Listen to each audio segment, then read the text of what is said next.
بسم اللہ الرحمن الرحیم. عزیزان من، یہ پرویز کی آواز ہے اور میں اپنے مکان واقع 25B گلبرگ 2 لاہور پاکستان سے بول رہا ہوں. آج کی نشست کا موضوع یہی ہے کہ قرآن کی روح سے عبادت کا مفہوم کیا ہے.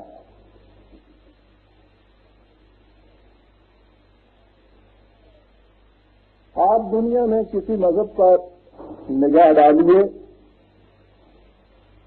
اور مذہبی کی بات نہیں ہے، دنیا میں کہیں چلے جائیے جہاں انسان بستا ہو،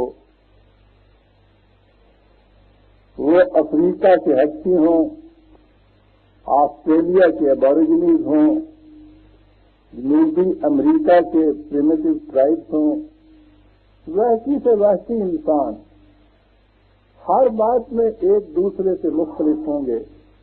ایک دوسرے سے مراد ہے دوسرے ممالک کے دوسرے خطۂ زمین کے انسانوں سے مختلف ہوں گے، لیکن ایک بات ان میں بطور قدر مشترک ملے گی، اور وہ یہ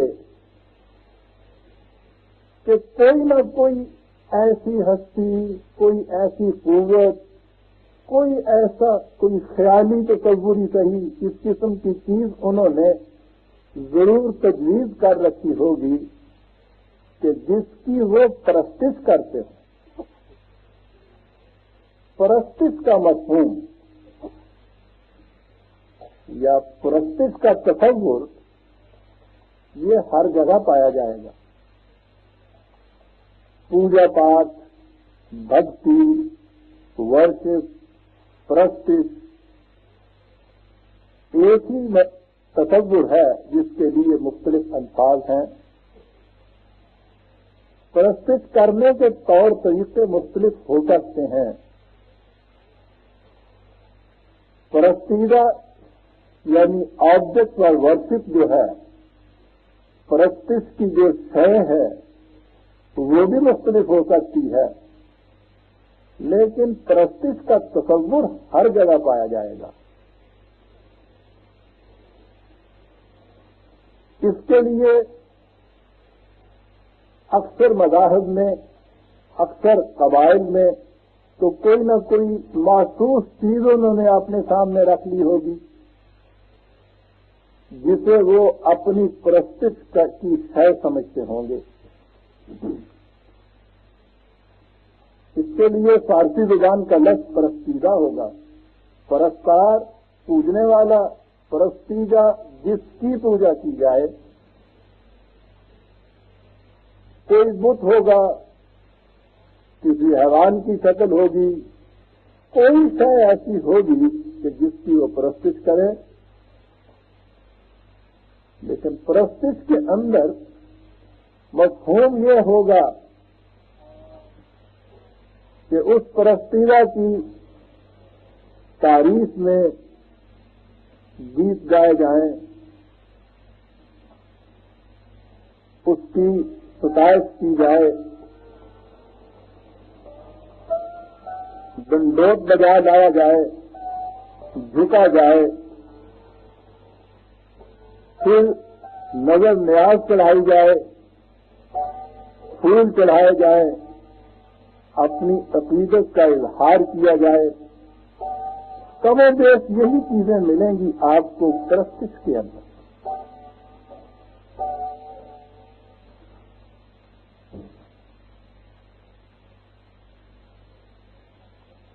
اس وقت ہمارے ہاں بھی خدا کی پرستش کا یہی تصور ہے.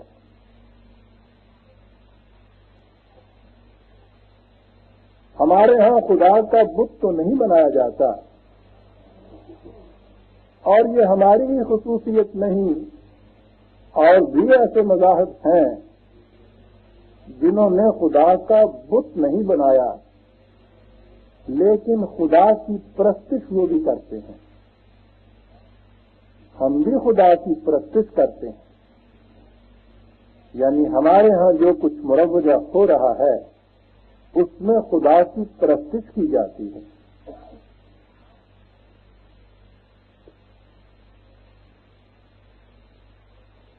پرستش سے مقصود کیا ہوتا ہے؟ بادنا تعمق یہ بات سمجھ میں آ سکتی ہے. کہا تو یہ جاتا ہے کہ اس سے وہ پرستیدہ خوش ہوتا ہے، اس کو راضی کیا جاتا ہے، اور دراصل جو حاصل ہوتا ہے وہ اس پرستار کے اپنے دل کا ایک اطمینان ہے. یہ کچھ کرنے کے بعد وہ مطمئن سا ہو جاتا ہے کہ میں نے ایک اچھا کام کیا ہے، میں نے ایک فریضہ ادا کیا ہے. تو وہ جو پہلی چیز ہے کہ پرستیدہ کو راضی کر دیا جاتا ہے، وہ پرستیدہ کوئی ایسا ہوتا ہی نہیں کہ جس سے پوچھ لیا جائے کہ تم راضی بھی ہو گئے ہو یا نہیں.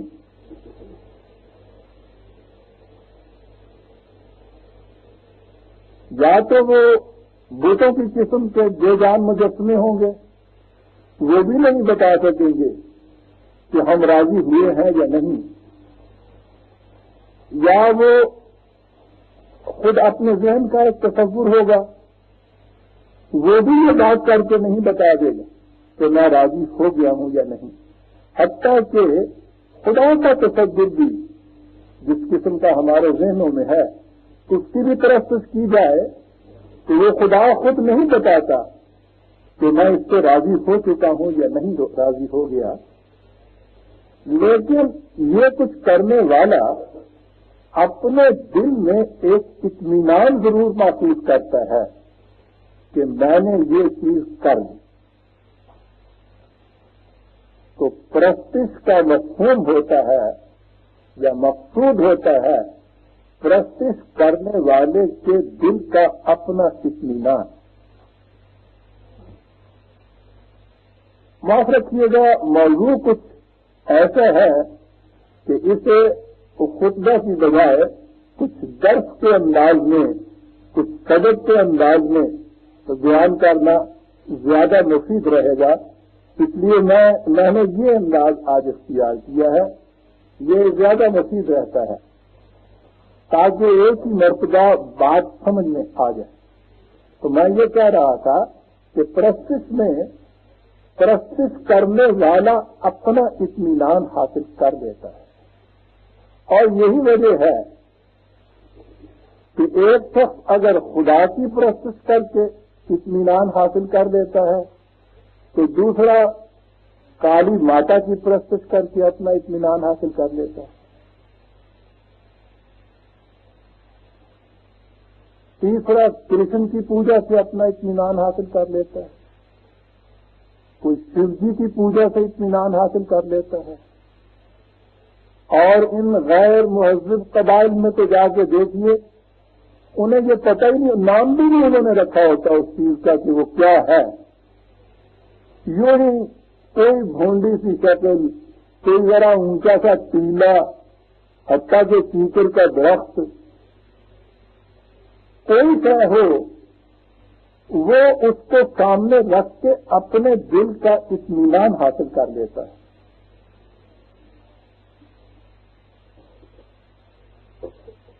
ظاہر ہے کہ جب مقصود اپنے ہی دل کا اطمینان حاصل کرنا ہو تو اس میں تو بہت سی گنجائش ہی نہیں نکلتی کہ فلاں چیز ٹھیک ہے فلاں غلط ہے. غلط اور ٹھیک کا معیار تو ہے اس فرد کے اپنے دل کا اطمینان.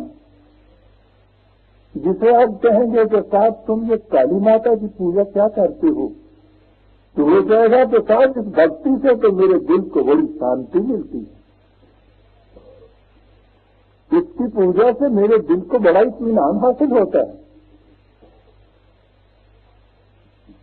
جب وہ آپ سے پوچھے گا کہ صاحب آپ ایک ان دیکھے خدا کی پرستش کرتے ہیں، اس سے کیا ہوتا ہے، آپ تو یہ کہیں گے کہ اس سے اطمینان قلب حاصل ہوتا ہے.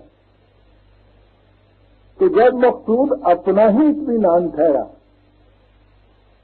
تو جس کا جس طریق سے اطمینان ہو جائے وہی چیز اس کے لیے اچھی ہوئی. اس میں تو کچھ بحث اور اختلاف کی گنجائش ہی نہیں نکل سکتی. یہ بھکتی اور پرستش کا ہی تصور ہے کہ جس کی روح سے رام بھی وہی رحیم بھی وہی ہوتا ہے. اس میں فی الواقع رام اور رحیم میں کچھ فرق نہیں ہوتا.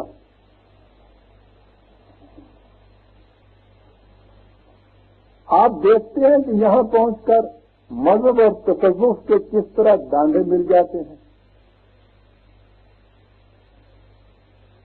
مذہب اور تصوف ایک ہی چیز ہو جاتی ہے. مذہب کا بھی مقصود یہی ہوتا ہے کہ انسان اپنے دل کا اطمینان حاصل کر لے. یاد رکھیے گا کہ اب دین دوسری چیز ہے، اسلام اب دین ہے، اور آپ کو تو اب یہ چیزیں معلوم ہو ہی گئی ہوں گی. عرصے سے یہ چیزیں سامنے آ رہی ہیں کہ جب ہم مذہب کے متعلق گفتگو کریں گے تو وہ اسلام کے متعلق گفتگو نہیں ہوگی، اس لیے کہ اسلام مذہب نہیں ہے، الدین ہے. اور یہیں سے فرق شروع ہو جائے گا کہ اسلام میں پرستش نہیں ہے، عبادت ہے. ابھی تو ذہن میں آپ کے نہیں آئے گا کہ ان میں فرق کیا ہوا. وہ فارسی کا لفظ ہے، یہ عربی زبان کا لفظ ہے، لیکن آگے چل کے پتہ چلے گا کہ اس میں وہی فرق ہے جو مذہب اور الدین میں فرق ہے. مذاہب میں پرستیدہ کی پرستش ہوتی ہے اور مقصد ہوتا ہے اپنے دل کا اطمینان، خواہ وہ کسی طریق سے کیوں نہ حاصل ہو جائے.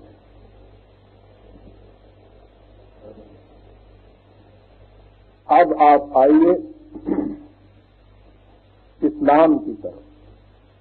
قرآن کریم میں یہ جو لفظ عبادت آیا ہے اسی کی مختلف شکلیں ہیں جو اس مفہوم کے اظہار کے لیے استعمال کی گئی ہیں. مادہ اس کا عین بے دال، یہیں سے یہ مختلف الفاظ بنے ہیں اور ان کی مختلف شکلیں بدلتی جاتی ہیں گرامر کے فائدے کے روح سے. ہماری عربی کلاس کی جو طالب علم ہیں وہ اب اس چیز کو اچھی طرح جانتے ہیں کہ مادہ کیا ہوتا ہے اور اس کی مختلف شکلیں کیا ہوتی ہیں. مادے کے اعتبار سے عبد کہتے ہیں غلام.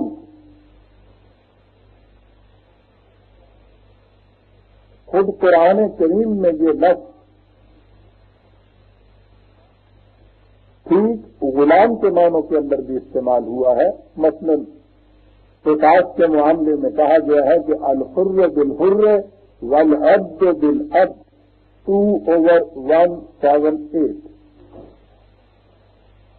آزاد کی جگہ آزاد، غلام کی جگہ غلام. گویا حر کے مقابلے میں قرآن نے اسے استعمال کیا. حر آزاد کو کہتے ہیں، اب غلام کو کہتے ہیں. اور بھی کئی جگہ یہ چیز آئی.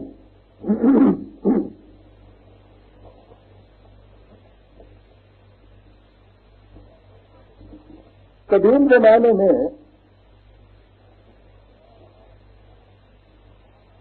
یہ جو الفاظ ہمارے ہاں بعد میں رائج ہوئے، حاکم، حکومت، محکوم، اصل میں اس محکوم کے لیے اس زمانے میں لفظی غلام ہوتا تھا.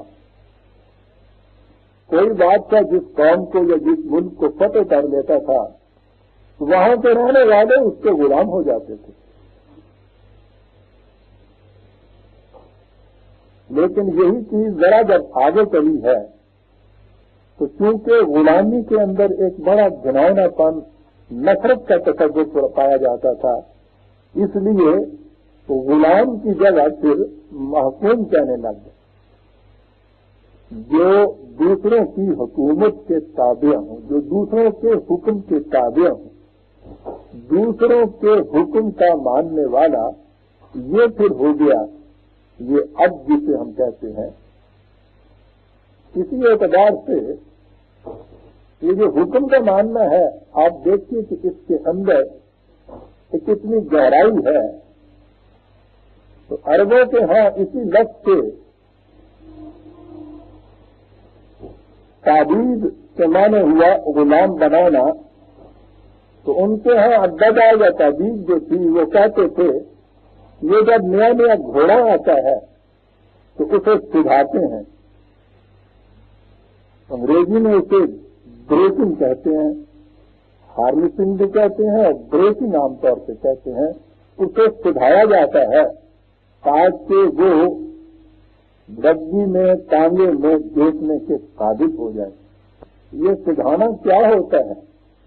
جو سدھا ہوا گھوڑا نہ ہو وہ اپنی قوتوں کو، اپنی صلاحیتوں کو اپنی مرضی کے مطابق صرف کرتا ہے، اور جسے سدھایا جاتا ہے وہ ایک خاص قاعدے اور قانون کے مطابق ان قوتوں کو صرف کرتا ہے.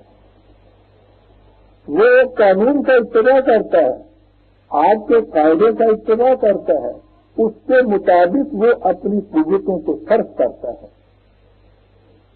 تو در حقیقت غلام اسے کہتے تھے کہ جو اپنی قوتوں کو، اپنی صلاحیتوں کو اپنی مرضی کے مطابق صرف نہ کرے، کسی دوسرے کی مرضی کے مطابق صرف کرے. اس میں سرکشی نہ ہو، اس میں دوسرے کی ہدایات کی پابندی ہو.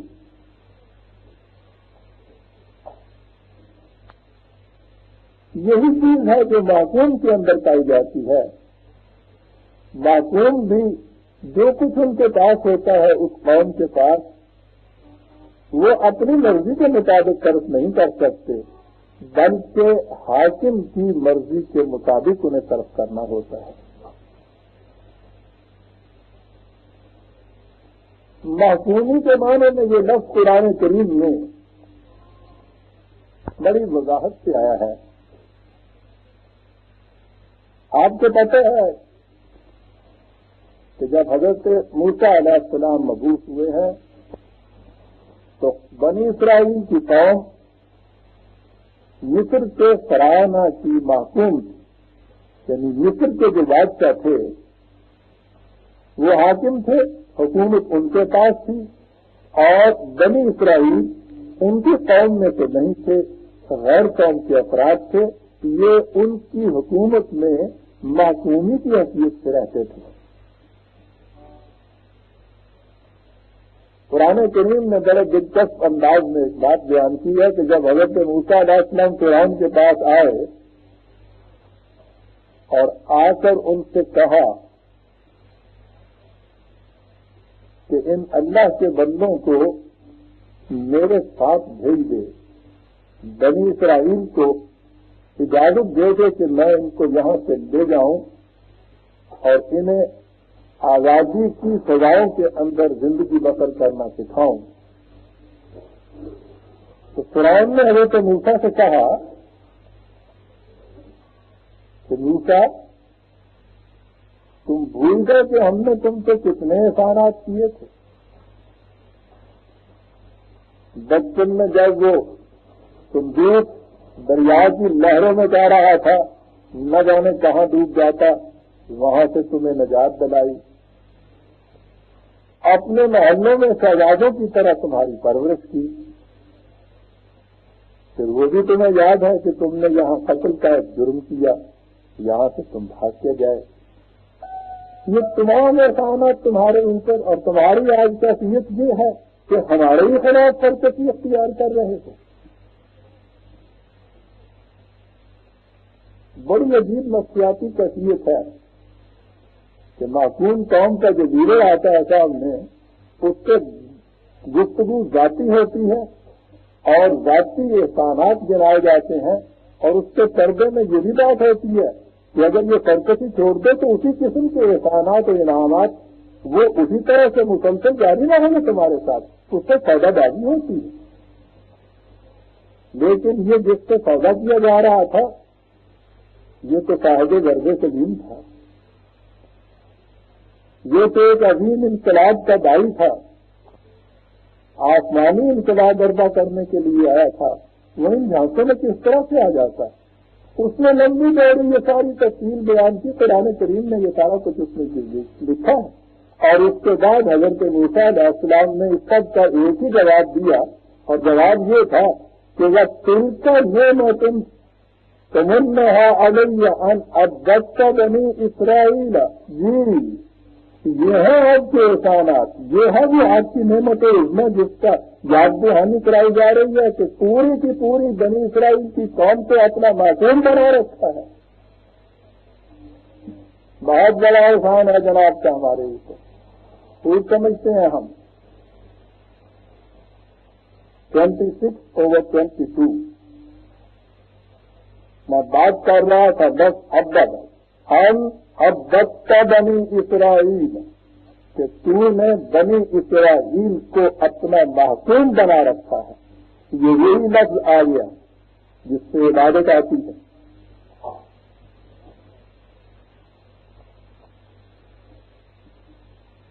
اسی طرح سے دوسرے مقام پر عابد کا لفظ قرآن نے استعمال کیا ہے۔ عابد کے معنی تو عبادت گزار ہے نا ہمارے ہاں اب، اور یہ بھی ہمیں پتا ہے کہ جسے ہم عابد کہتے ہیں وہ کرتا کیا ہے؟ خدا کی پرستش کرتا ہے، بہت زیادہ پرستش کرتا ہے۔ قرآن کریم نے یہ لفظ پھر بنی اسرائیل کے سلسلے میں ہی استعمال کیا ہے۔ یہ دونوں بھائی آئے حضرت موسیٰ علیہ السلام اور ان کے بھائی حضرت ہارون خدا کا پیغام دے کر آئے اور اس قوم سے آ کر کہا کہ تم یہ جو اپنے بنائے ہوئے قوانین کے تابع زندگی بسر کرتے اور اس کا نتیجہ اس قدر فساد کا ہے، اس کو چھوڑو، خدا کے جو قوانین ہم لائے ہیں ان کی اطاعت کرو۔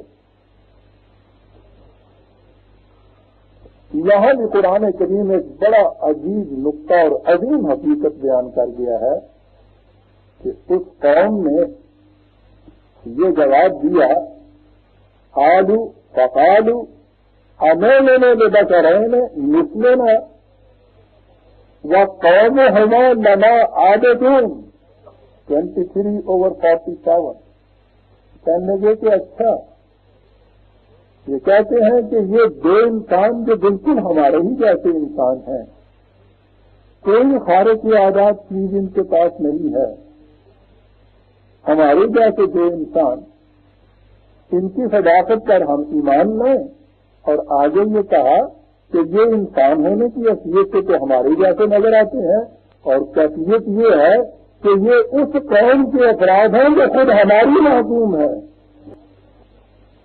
تو گویا ہم اپنی معصوم قوم کی بات مان لیں، ٹھیک ہے۔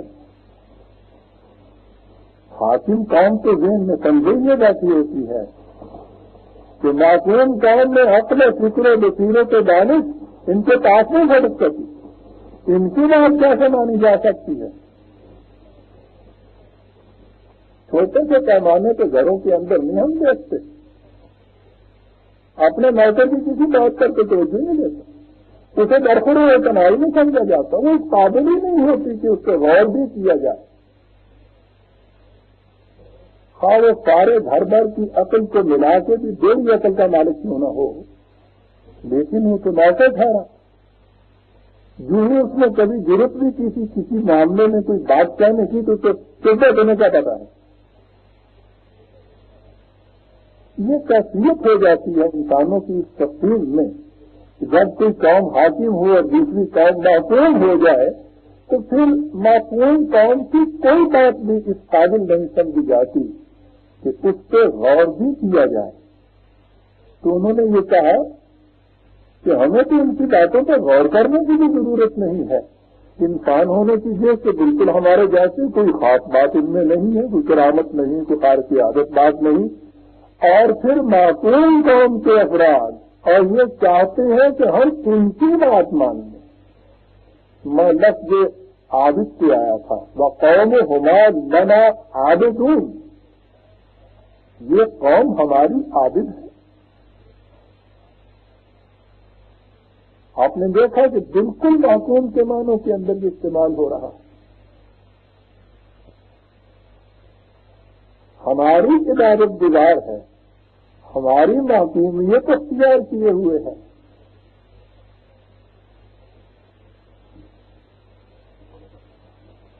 یہاں تک آپ نے دیکھ لیا کہ قرآن کریم میں یہ لفظ اور یہ مادہ اور اس کے مشتقات جو بھی شکلیں اس سے بن رہی ہیں معصومی کے معنوں میں لیا ہے۔ کسی کا حکم ماننا، کسی کی معصومی اختیار کرنا، اور انتہائی شکل اس کی کہ کسی کی غلامی اختیار کر لینا۔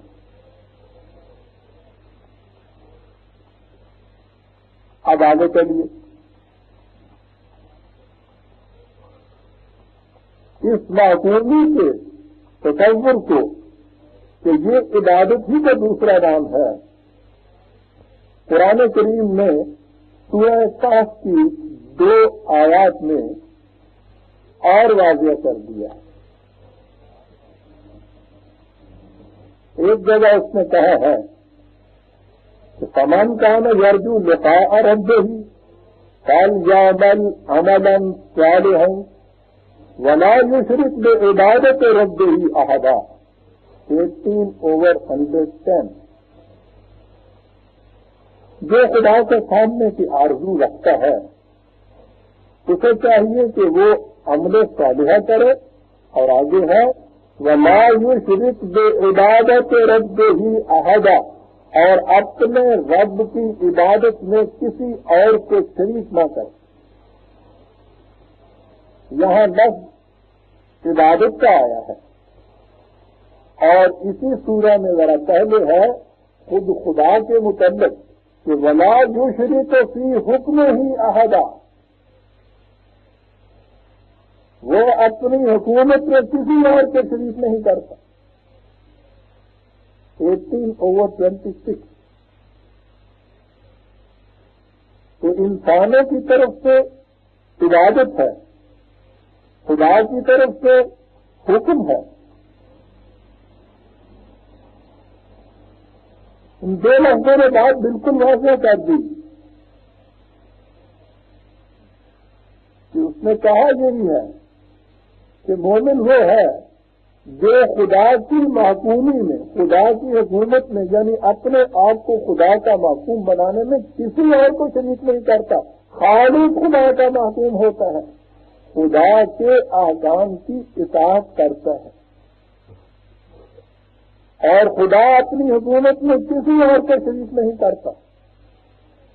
ساری کائنات میں حکومت صرف خدا کی ہے۔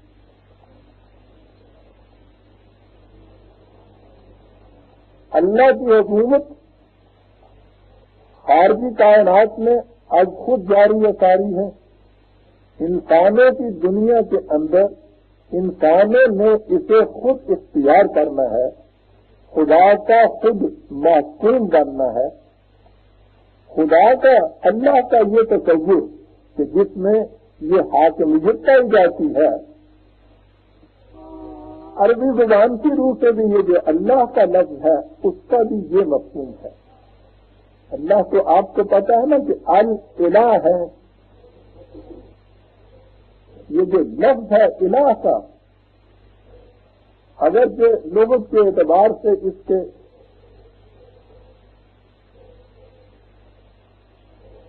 کئی ایک معنی دیے گئے ہیں، لیکن اس کے متعلق یہ کہا جاتا ہے کہ خود الہ کے معنی بھی ہے کہ وہ شخص غلام بن گیا۔ اللہ کہتے ہیں اس نے اسے غلام بنا دیا۔ یہیں سے تعبید کے معنی میں آتا ہے غلام بنا دینا۔ تو الہ ہوتا ہے وہ جس کی غلامی اختیار کی جائے۔ الہ صرف وہ ایک ذات کے جس کی غلامی اختیار کی جائے، جس کی معصومی اختیار کی جائے. خود اللہ کے معنی بھی اس اعتبار سے یہ ہیں کہ وہ کہ جس کی حکومت معصومی، جس کی معصومی اختیار کی جائے، اور وہ ہے لا الہ الا اللہ. کوئی اور حاکم نہیں سوائے الہ کے، وہ خاص حاکم ہمارا جسے ہم اللہ کہتے ہیں. یعنی یہ جتنا کچھ ہم عبادت کے متعلق کہتے چلے آ رہے تھے، اس میں اللہ کی عبادت کی جاتی ہے جسے کہتے ہیں. خود اللہ کے اندر بھی یہ مفہوم موجود ہے کہ اس کے معنی حاکم کے ہیں، اور جب ہم اس کو مخصوص کر دیں گے الہ کہہ کے تو اس کے معنی ہوں گے وہ حاکم مطلق جسے ہم اللہ کہتے ہیں کہ جس کی حکومت ساری کائنات کے اندر جاری و ساری ہے، اس کی معصومیت کے علاوہ کسی اور کی معصومیت نہ اختیار کی جائے.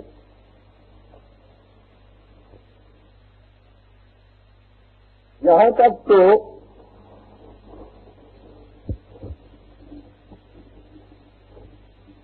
قرآن کریم نے صرف معنی سمجھائے ہیں ان الفاظ کے کہ عبادت کے معنی کیا ہیں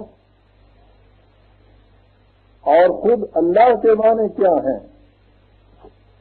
اب اسی تصور کی وضاحت وہ دوسرے مقامات میں کرتا چلا جاتا ہے. غور سے دیکھیے گا، الفاظ پر توجہ دیجیے گا کہ یہیں سے بات صاف ہوگی. سورہ یوسف میں حضرت یوسف علیہ السلام کا قید خانے کا وعد،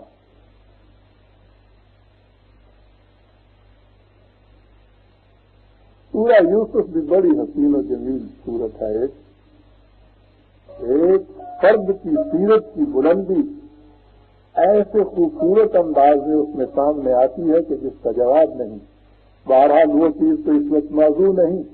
جب قرآن کریم کی مسلسل تفسیر ہمارے سامنے آئے گی تو یہ باتیں بھی آتی چلی جائیں گی. اس میں وہ قید خانے میں جو دو اور قیدی تھے وہ ان سے کہتے ہیں یا صاحب السجن اارباب متفرقون خیر ام اللہ الواحد القہار. اے قید خانے کے ساتھیوں، اس کا یہ انقلاب کسی موقع کو بھی ہاتھ سے نہیں جانے دیتا. وہ قید کی کوٹری میں ہے اور وہاں اگر ساتھ دو قیدی اور ملے ہیں تو وہاں بھی وہ اپنے بات کو جاری رکھتا ہے، وہاں بھی وہ اپنی تبلیغ کو جاری رکھتا ہے. اے قید خانہ کے ساتھیوں، ذرا سوچو تو صحیح کہ کیا مختلف اور متفرق مالک اچھے ہیں یا ایک ہی آقا کی غلامی اچھی ہوتی؟ کہاں سے بات شروع کی جا رہی ہے؟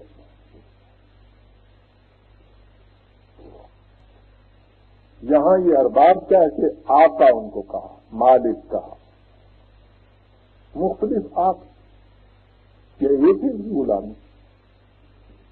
یہاں عام کامن سینس بھی یہ بتا دے گی کہ ٹھیک ہے، اگر غلامی ہی کرنی ہے تو ایک کی غلامی تو بہرحال 100 کی غلامی سے بہتر ہوگی، اچھی ہوگی. اب غلامی کس کی جائے؟ یہاں دیکھیے آگے وہ لفظ آ گیا، ما تعبدون من دونہ الا اسماء سمیتموها انتم وآباؤکم. تم خدا کے علاوہ جس کی بھی غلامی اختیار کرتے ہو یا جن کی غلامی اختیار کر رہے ہو وہ در حقیقت حاکم نہیں ہے، وہ در حقیقت اس قابل نہیں ہے کہ وہ آقا بن بیٹھیں. چند نام ہیں جو تم نے رکھ لیے یا تمہارے آباء و اجداد نے رکھ لیے اور منتقل ہوتے چلے آ رہے ہیں.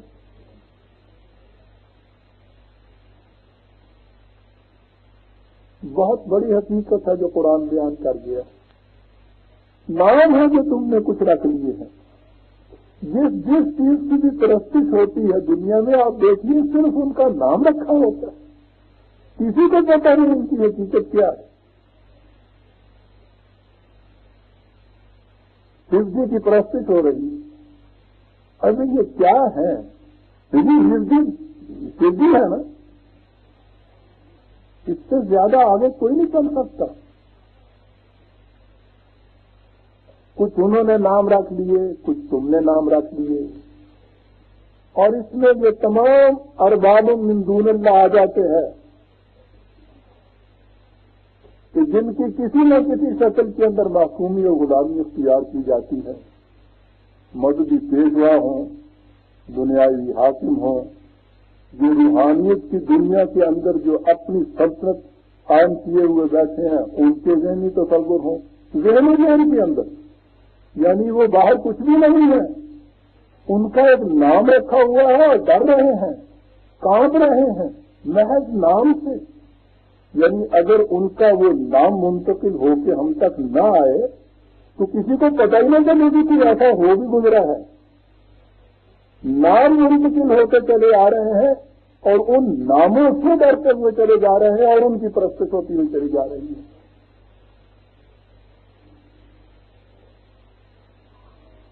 اور یہ جو سامنے بھی موجود ہوتے ہیں سوائے اس کے کہ وہ تھیٹر کے ایکٹر ہوں, کہ کوئی بادشاہ بن کے آ گیا, کوئی وزیر بن کے آ گیا, تو پردے کے پیچھے جائے تو وہ سارے کے سارے ایکٹر ہوتے ہیں.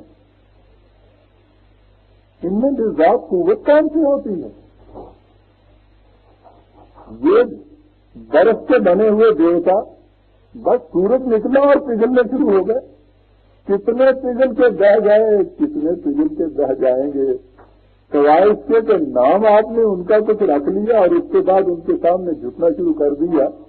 اقبال کے الفاظ میں کہ یہ خدا صاف اجازت کر دی خدا. جی یہ خدا وہ ہے کہ جب تک تمہیں سجدہ کرتے رہو یہ خدا ہے, اور تم جیسے اندر پیغام آئی بنا تم اٹھ کے کھڑے ہو جائیں گے, خود مٹ جاتے. یعنی ان کی خدائی تمہارے اعتراف معبودیت کے اوپر ہے. تم ان کی عبودیت کا اعتراف کیے ہوئے ہو, ان کو خدا بنائے ہوئے ہو, تو یہ خدا بنے ہوئے. تمہیں نے خدا کہنا چھوڑ دو, خدائی ختم ہو جائے. ہمارے ہاں پنجابی میں ایک محاورہ چلا آتا ہے, وہ بڑی گہری نفسیاتی کیفیت کو بیان کرتا ہے. اور یاد رکھیے محاورے بڑی عجیب چیز ہوتی ہیں زبان کے اندر. وہ محاورہ یہ ہے کہ تیر ماندے نو کھاندا.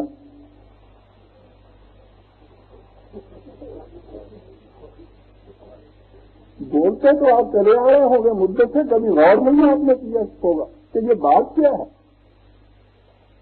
بات ہے ہی تیر ماندے نو کھاندا.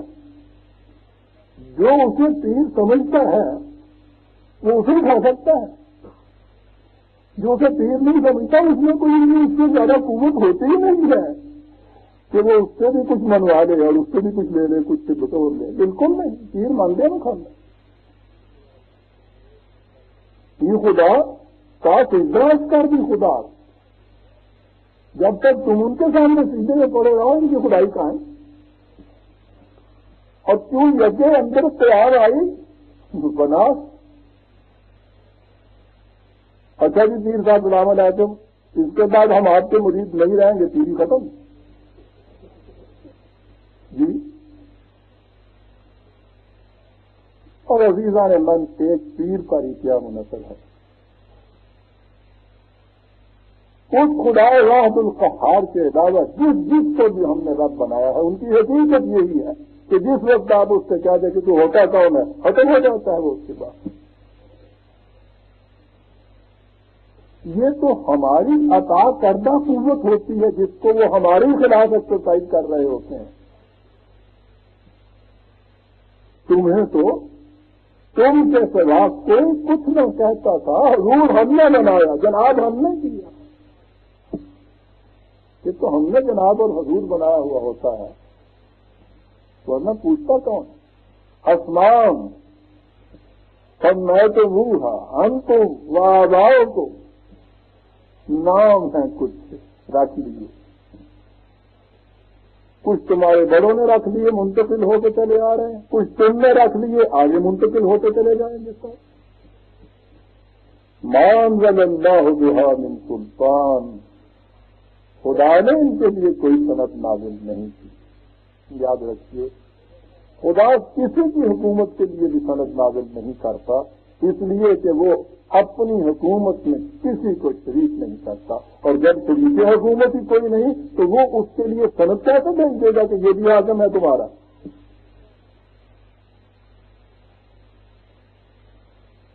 الفاظ سے غور کیجیے گا، ما تعبدون من دونہ، وہی عین بے دال والا عبادت والا لفظ آگے، تم ان میں سے کسی کی غلامی اختیار نہیں کرتے، وجود اس کے کہ نام ہے کچھ، اور آگے ہے انیل حکم الا للہ، یاد رکھو حکومت ضرور خدا کی ہو سکتی ہے، وہ خود لفظ کی تشریح آ رہی ہے آگے، اس کے معنی آ رہے ہیں۔ حکومت صرف خدا کی ہے، اس کے سوا کسی اور کی نہیں ہے۔ اور آگے چلیے، میں نے کہا وہ جو کہتے ہیں کہ قرآن کریم خود اپنے معنی آپ متعین کرتا ہے، یہ جان ہے قرآن کا برادران ابھی، کبھی اس نقطۂ نگاہ سے قرآن کو پڑھ کے آپ دیکھیے، یہ کسی خارجی ویکتی کا محتاج ہی نہیں۔ آپ دیکھتے ہیں کہ کس طرح لفظوں کے معنی دیتا چلا جا رہا ہے، ما تعبدون من دونہ ہی، اس کے علاوہ جن کی تم عبودیت اختیار کرتے ہو یا عبادت کرتے ہو، آگے تمیل حکم الا للہ، حکومت تو صرف خدا کی، فیصلہ اسی کا ہے۔ آگے ہمارا اس نے حکم دیا ہے اللہ تعبدوا الا ایاہ، پھر وہی تعبد، اس نے حکم دیا ہے کہ اس کے سوا کسی کی معصومی اختیاری نہ کرو، یعنی ایک جگہ وہی عبادت کا لفظ آ رہا ہے، اس کی وضاحت کے لیے اس کے ساتھ ہی وہ حکم کا لفظ آ رہا ہے، حکم لایا تو پھر وہی عبادت کا لفظ آگے لا رہا ہے۔ اس نے حکم دیا ہے کہ اس کے سوا کسی اور کی معصومی اختیار نہ کرو، ذالک الدین القیم، یہ ہے الدین القیم۔ میں نے کہا تھا نا کہ دین اور طے ہے، مذہب اور طے ہے، دین نظام زندگی ہے، ضابطہ حکومت ہے۔ دنیا میں ایک سوشل آرڈر ہے، جس طرح سے انسانوں نے مل جل کر رہنا ہے، یہ اس کا طور طریق ہے، اس کے لیے غیر متبدل ابدی قوانین ہیں، ان کے مطابق زندگی بسر کرنے کا نام خدا کی معصومیت ہے، مگر آگے چل کے بتاؤں گا۔ ذالک الدین القیم ولکن اکثر الناس لا یعلمون، لیکن بات یہ ہے کہ اکثر لوگ اس بات کو جانتے نہیں، وہ سمجھتے ہیں کہ خدا کی پرستش کی جاتی۔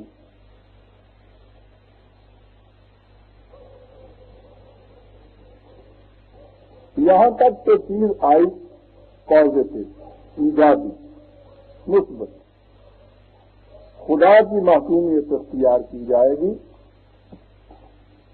اب خدا کے علاوہ جو اور قوتیں ہیں ان کی عبادت کی نفی کی جاتی ہے، یعنی اس کے علاوہ 12 بتا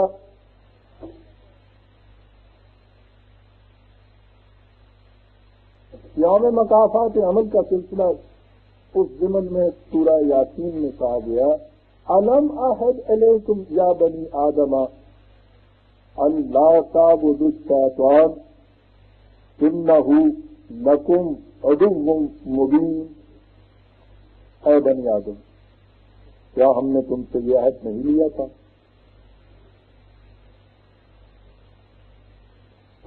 کیا ہم نے تمہارے اوپر یہ لازم نہیں قرار دیا تھا کہ تم شیطان کی عبادت نہ کرو.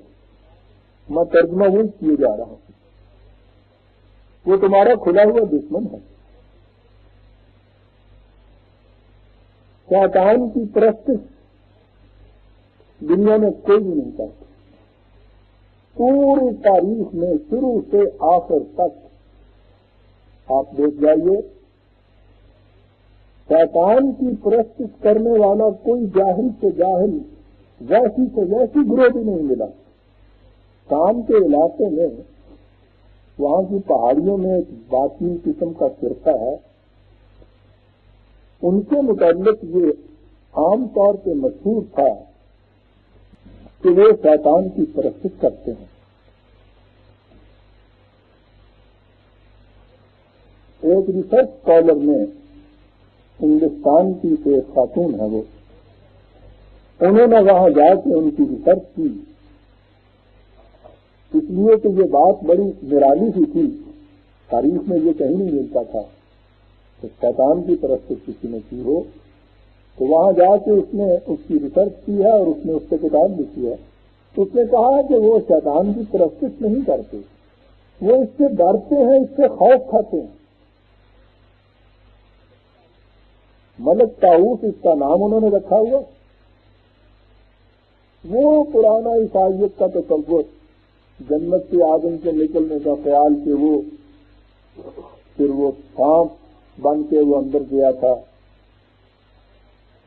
تو بہرحال کہنا مجھے یہ تھا کہ شیطان کی پرستش نہیں کوئی کرتا.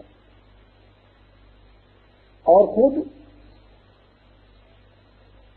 شیطان کا مفہوم بھی جو قرآن نے بیان کیا ہے اس میں ہر وہ قوت آ جاتی ہے, خواہ انسان کے اپنے جذبات ہی کیوں نہ ہوں, جو خدا کے قوانین سے سرکشی اختیار کرے.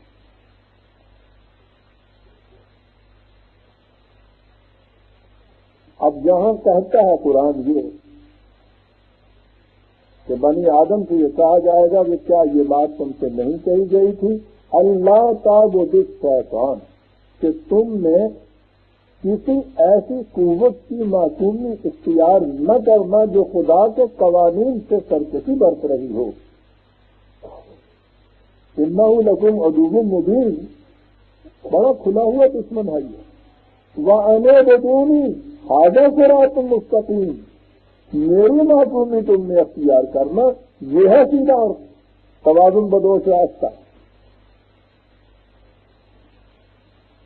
یہاں اپنی عبادت کے مقابلے میں شیطان کی عبادت کا ذکر کیا, اور عبادت کے معنی بالکل یہاں واضح ہے. 36/60-61 یہی وہ چیز ہے جس سے دوسرے مقام کے قرآن کریم میں طاغوت سے الگ رہنے کا کے الفاظ استعمال کیے ہیں. اجتناب طاغوت سے, طاغوت کے تو معنی میں سرکش ہوا, خدا کے قوانین سے سرکشی برتنے والا وہ طاغوت ہے. جتنی طاغوتی قوتیں ہیں ان سے الگ رہنا یہ ہے وہ بنیادی نقطہ جس کی تعلیم کے لیے حضرات انبیاء کرام علیہ السلام آتے رہے.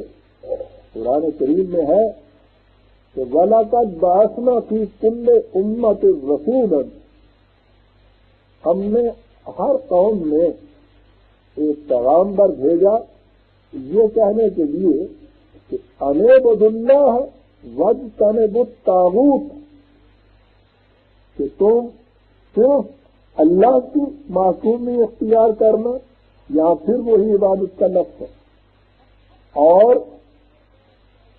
ہر غیر خدائی طاقت سے اجتناب برتنا, ہر ایسی قوت سے کہ جو خدا کے خلاف سرکشی اختیار کر رہی ہو اس سے تم نے اجتناب برتنا.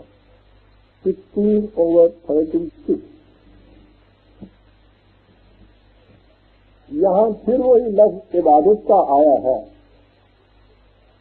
اور اس کے مقابلے میں طاغوت سے اجتناب برتنے کے لیے کہا گیا ہے.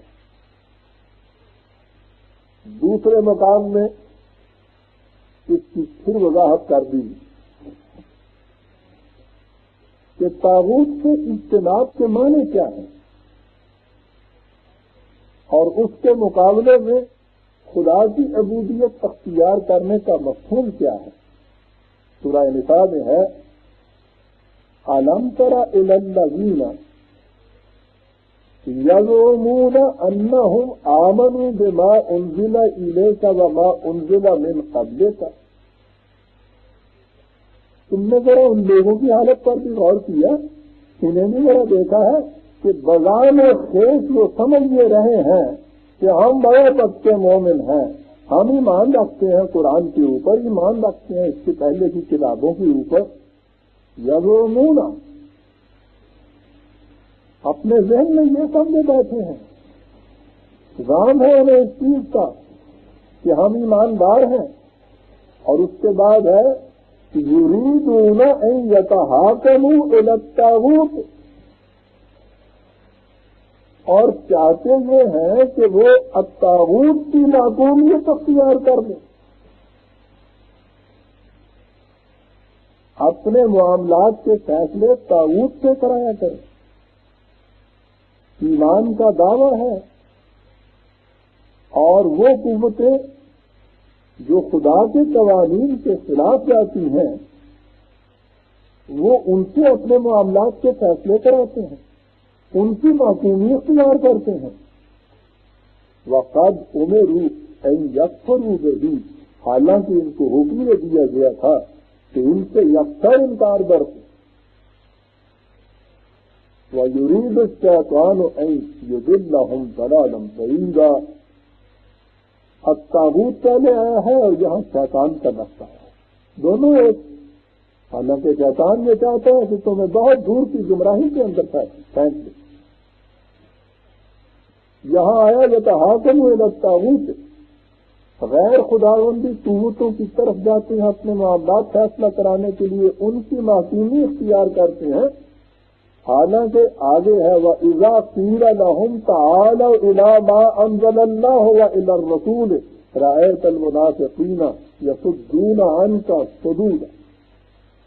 ان سے جب کہا جاتا ہے کہ جو کچھ اللہ نے نازل کیا ہے اس کی طرف آؤ اور اس زندہ مرکز کی طرف آؤ جو خدا کے جو کچھ نازل کیا ہے اس کے مطابق کام کرتا ہے, حکومت کو اس کے مطابق فیصلے کرتا ہے, منافقین کو تم دیکھو گے کہ اس راستے سے وہ دوسری راستہ اختیار کریں گے, اس راستے سے ہٹ کے دوسرے راستوں کے اوپر چلے جائیں گے, اس راستے پہ نہیں آئیں گے.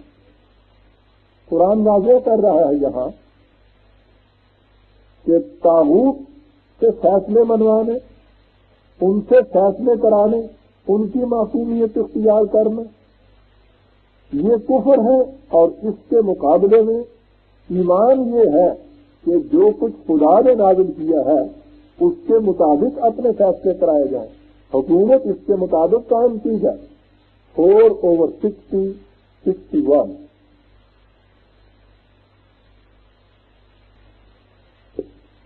اب ہمارے سامنے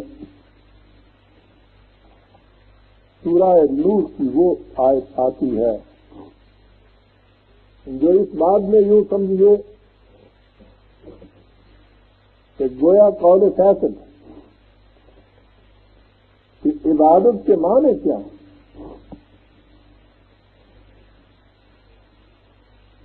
پہلے آپ یہ سمجھ لیجیے کہ خدا کی پرستش ہر جگہ کی جا سکتی ہے.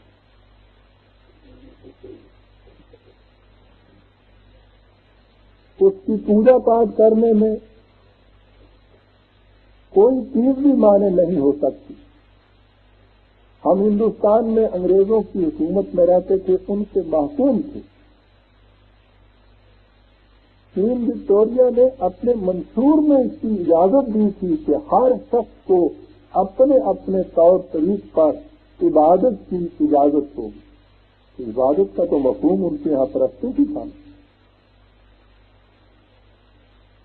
پوری آزادی حاصل تھی ہمیں اپنے اپنے طریق پر عبادت کرنے کی. مسلمانوں کو، ہندوؤں کو، سکھوں کو، عیسائیوں کو، پارسیوں کو، ہر مذہب والے. یعنی پرستش وہ چیز ہے کہ جس کی اجازت ہر حکومت دے دیتی. حکومت کسی بھی قائم ہو، پرستش آپ اپنے طور پہ کر سکتے ہیں. اب بھی ہندوستان کے اندر حکومت وہاں سیکولر ہے، لیکن مسلمانوں کو بھی اپنے طور پر پرستش کی اجازت ہے. ہندوؤں کی جو غیر حکومت ہوئی، باقی بھی جو وہاں اقلیتیں ہیں انہیں پوجا پاٹ کی، بندگی کی، بھکتی کی، پرستش کی، ورشپ کی اپنے اپنے طریق پر ہر ایک کو اجازت ہے. پرستش ایک ایسی چیز ہے جس کے لیے اپنی حکومت کا ہونا ضروری نہیں ہے، لیکن یہ قرآن کریم دیکھیے اس بات میں کیا کہتا ہے. کہتا ہے کہ وعد اللہ الذین آمنوا منکم وعملوا الصالحات،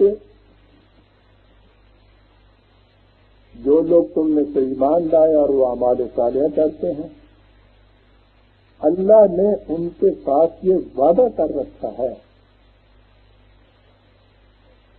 لَيَسْتَخْلِفَنَّهُمْ فِي الْأَرْضِ، کہ وہ انہیں زمین میں حکومت عطا کرے گا.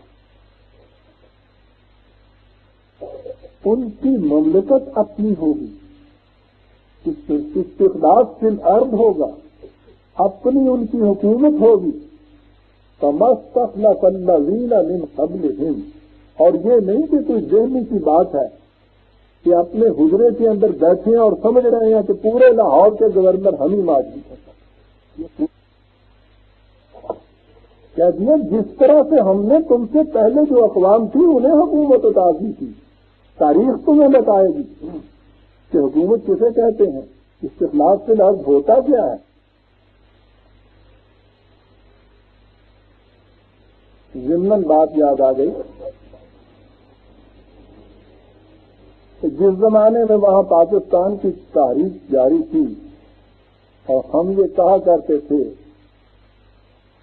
کہ اسلام کے قیام کے لیے، اب دین کی اقامت کے لیے آزاد مملکت کی ضرورت ناگزیر ہے، اس کے بعد اسلام کی اصلیت سے نہیں رہتا، تو یہ جو اس مطالبے کی مخالفت کیا کرتے تھے نیشنلسٹ علماء حضرات سارے،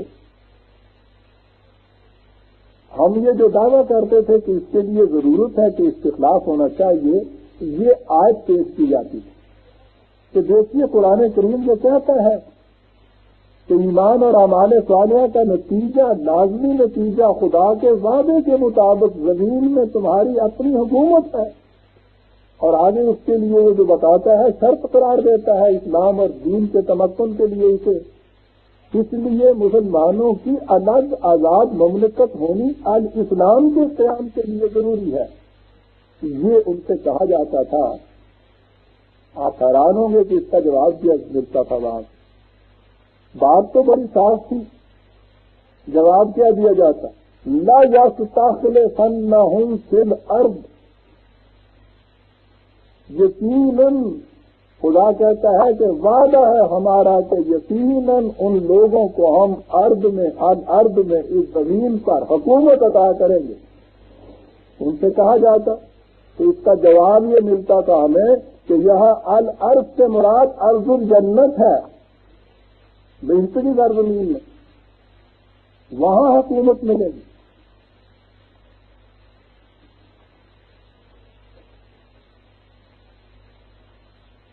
تو اسلام کو یوں نہیں چھوڑ دیا کرتا، تو کہتا تھا. آگے کہا گیا کہ صاحب اس میں تو یہ لکھا ہے تمستخلف الذین من قبلہم، کہ ان سے پہلے جو لوگ ہیں جس طرح ان کو استخلاف ہم نے دیا تھا اسی طرح سے ان کو استخلاف دے دیا. بہرحال یہ تو ضمنی بات تھی.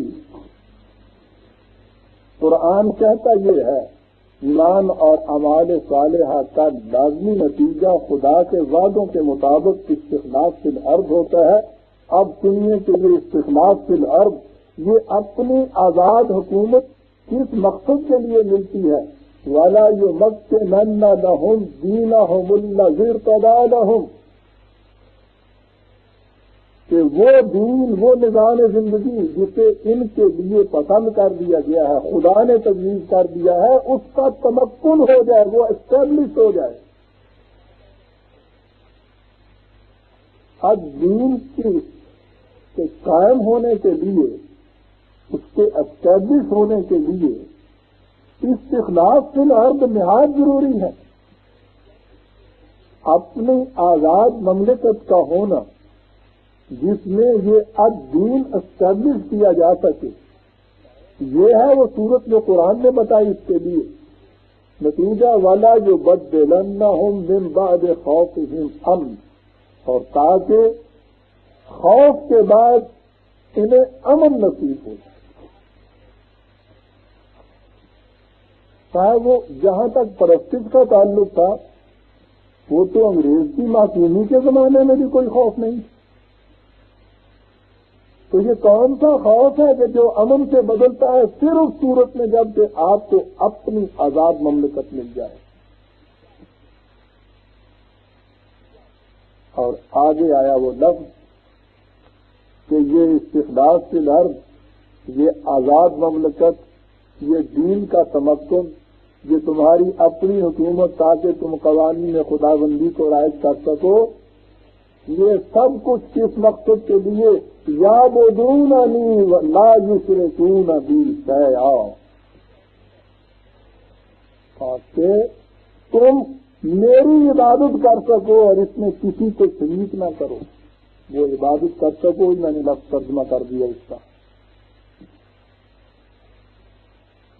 سخت قرار دیا جا رہا ہے آزاد مملکت کو عبادت خداوندی کے لیے. اس سے زیادہ اور کن واضح تر الفاظ میں قرآن بات کو سمجھائے کہ یہ وہ چیز ہے ہی نہیں کہ جو تم غیروں کی معصومی میں کر سکو.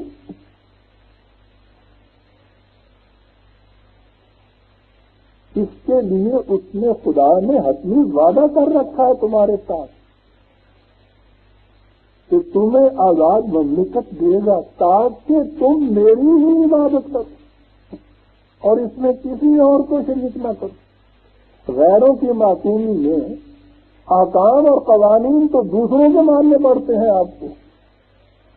یہ اس لیے دیا ہے تاکہ تم صرف میرے قوانین کی معصومی اختیار کرو اور کسی اور کے قانون کی معصومی اختیار نہ کرو. اور اس کے لیے تو آزاد مملکت کا ہونا ضروری ہے. 24/55 اور آگے دو ٹکڑوں نے اور بات واضح کر دی کہ جسے تم نماز پڑھنا اور زکوٰۃ دینا چاہتے ہو یہ ہے نا عبادات جس کو ہم نے قرار دے رکھا ہے بدنی اور مالی. جی اس آیہ جلیلہ نے تو یہی بات کی کہ استخلاف فی الارض آزاد مملکت حکومت ضروری ہے تاکہ اس میں انسان صرف خدا کی عبادت کر سکے اور اس میں کسی کو شریک نہ کر سکے. اور میں نے ابھی عرض کیا ہے کہ یہ اگر عبادت کے معنی صرف پرستش و پوجا پاٹ کے ہیں تو وہ تو ہر مقام پہ کی جا سکتی ہے. اس کے لیے اپنی آزادی اپنی آزاد مملکت یا دوسروں کی معصومی اس میں کوئی فرق نہیں پڑتا. یہاں قرآن نے صرف یعبدوننی کہا جامع اصطلاح اس کی تاکہ تم میری ہی عبادت اس میں کرو. اور آگے بتایا وَأَقِيمُوا الصَّلَاةَ وَآتُوا الزَّكَاةَ کہ اس کے لیے ضروری ہے یہ آزاد مملکت کر لینا. کہ پھر تمہیں یہ حکم دیا جائے گا کہ الصلاۃ کے نظام کو اب قائم کرو. اب تم الزکوٰۃ دو آزاد مملکت میں انگریز کی معصومی کے زمانے میں ہم نمازیں نہیں پڑھ سکتے تھے، اب بھی وہاں پڑھی جا رہی ہیں، وہ تو آپ بھی دے کرتے تھے، کون روکتا تھا اس چیز سے؟ تو قرآن یہ کہہ رہا ہے کہ اس سے تو استخلاص میں ارب ضروری ہے، اس کے لیے تمہاری آزاد مملکت، اپنی مملکت ضروری ہے۔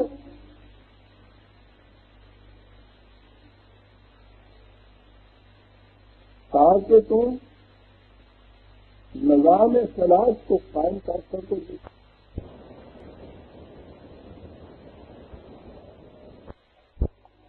میں نے اپنی سابقہ 2 تقریروں میں یہ حقیقت آپ کے سامنے پیش کی تھی کہ دنیا میں مسلمان جہاں بھی بستے ہیں وہ غیر مسلم اقوام کے مقابلے میں پست اور ذلیل، معصوم اور محتاج